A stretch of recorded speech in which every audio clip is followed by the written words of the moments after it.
You know, I think it's an incredible day here at camp because we have veterans from all over the country and natives from all over the country and non-natives and non-veterans from all over the country who have been here for the whole time or in and out, and I've been here for over 3 months now, coming back and forth, running supplies.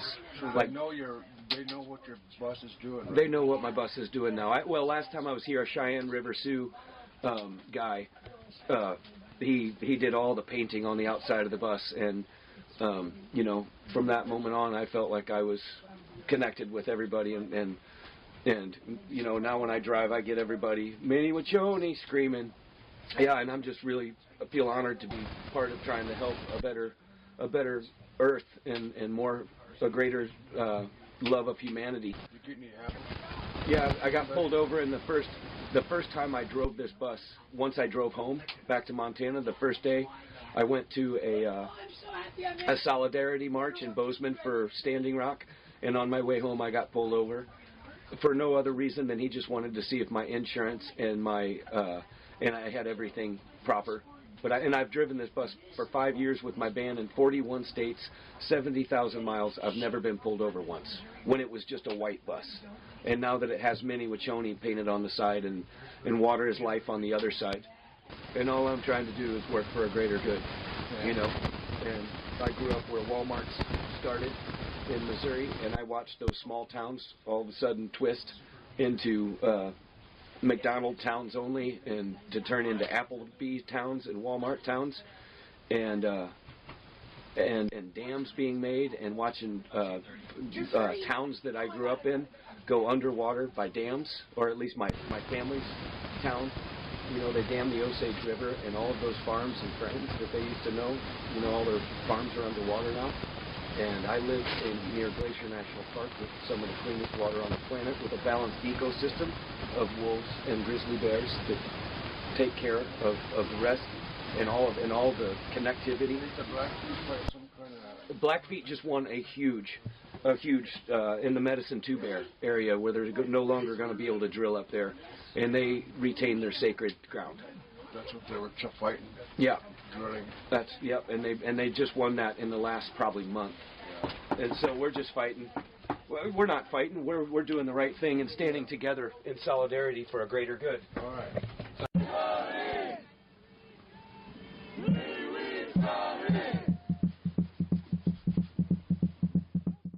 Hello, my name is Lachlan Ross. I'm a United States infantry veteran.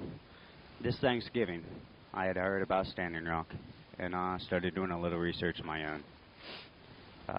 After seeing what was happening here, I have to say, as a veteran, I became a little emotional about it. When I saw there was a call for veterans, I signed up instantly, and signed up for Veterans Standing for Standing Rock.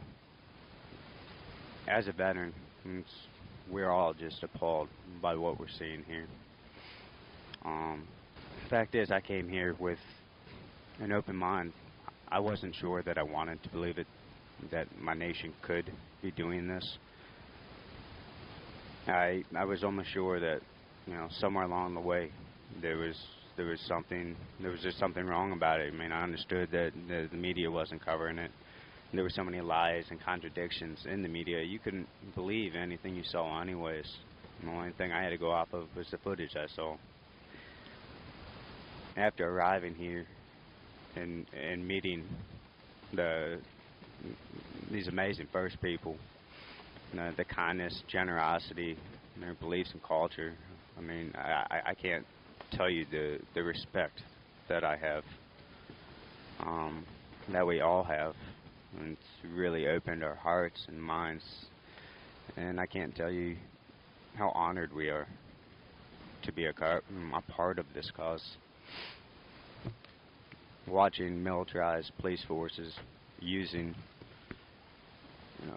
extremely aggressive measures against unarmed innocent protesters, and not just using the rubber bullets, mace, the gas, the water hoses, the LRAD, and sound cannon. It was the methods that they were using They were taking headshots and groin shots with the rubber bullets.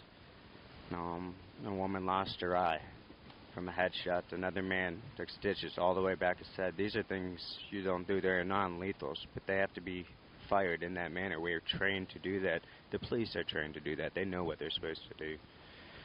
You know, and the police should complete this utter racism in this, the hatred,